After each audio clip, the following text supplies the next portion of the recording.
Nama saya Rufinus Bustani Riki dengan NIM B10132111017 dari Prodi Ekonomi Pembangunan. Kali ini saya bersama rekan saya akan memaparkan hasil dari analisis PDRB Kabupaten Sekadau terkhusus untuk proyek UAS mata kuliah Ekonomi Perencanaan. Bersama rekan saya.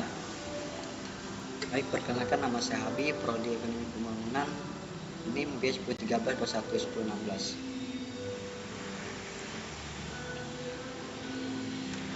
Baik, kita langsung kepada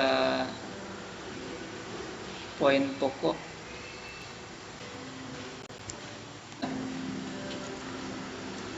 Baik, saya akan menjelaskan mengenai analisis LQ.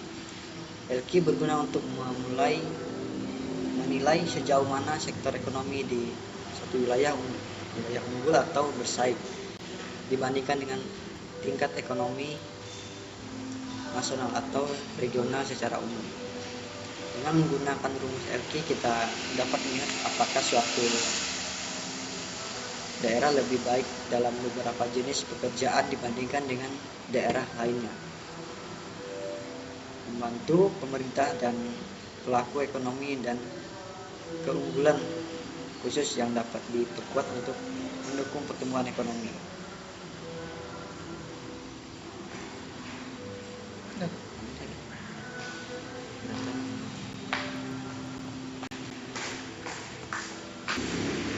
Baik, di sini saya akan menjelaskan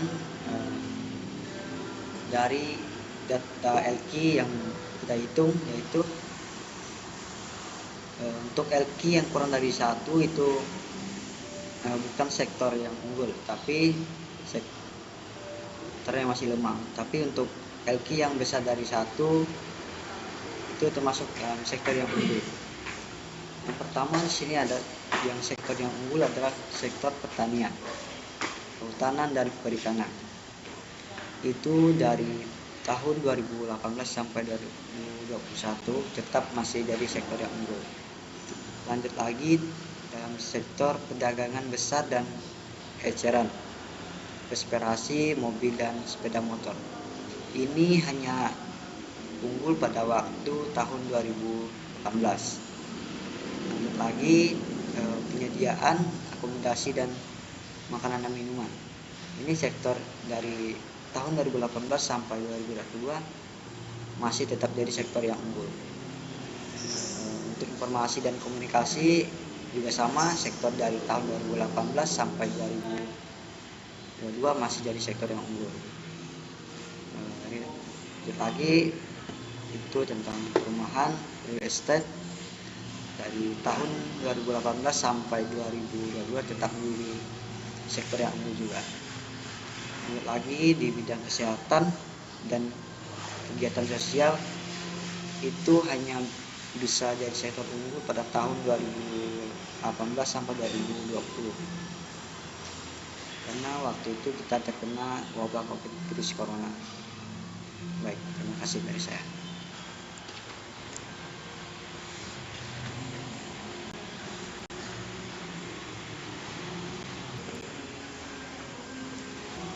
Analisis ini adalah cara untuk melihat seberapa besar pertumbuhan ekonomi di suatu wilayah dipengaruhi oleh faktor-faktor tertentu.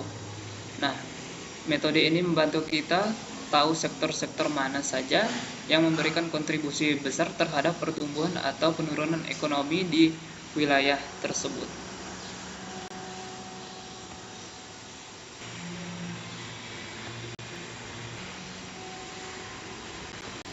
Nah, untuk data SIPSER yaitu mulai dari sektor pertanian sampai jasa kesehatan dan kegiatan sosial serta jasa lainnya.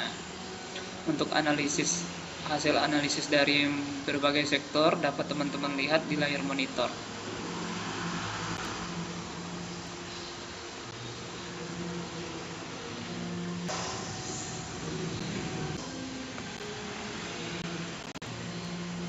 Kemudian kita lanjut ke analisis tipologi klasen, di mana analisis ini bertujuan untuk mengelompokkan sektor ekonomi berdasarkan pertumbuhan dan distribusinya.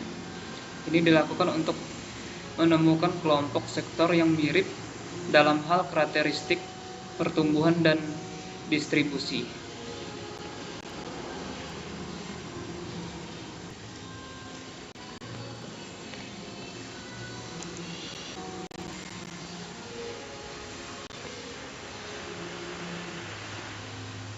Nah, untuk analisis klasen tipologi dapat teman-teman lihat di layar monitor.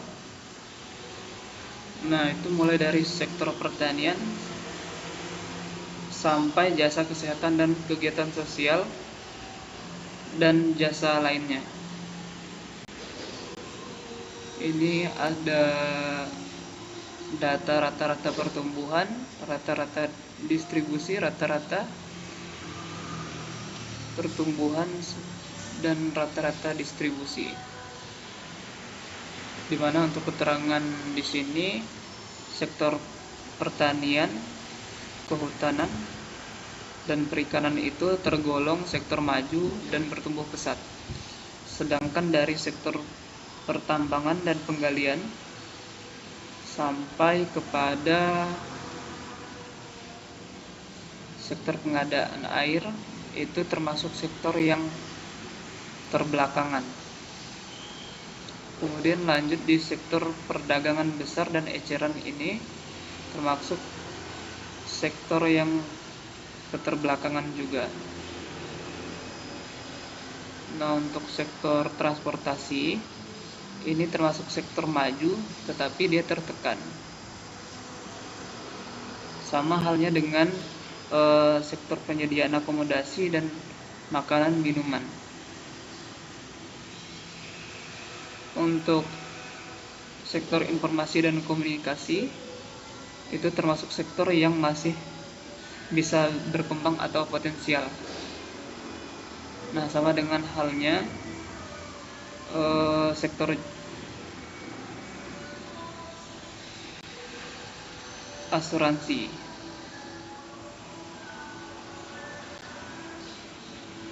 Nah, selebihnya untuk data yang lain bisa teman-teman lihat di layar monitor.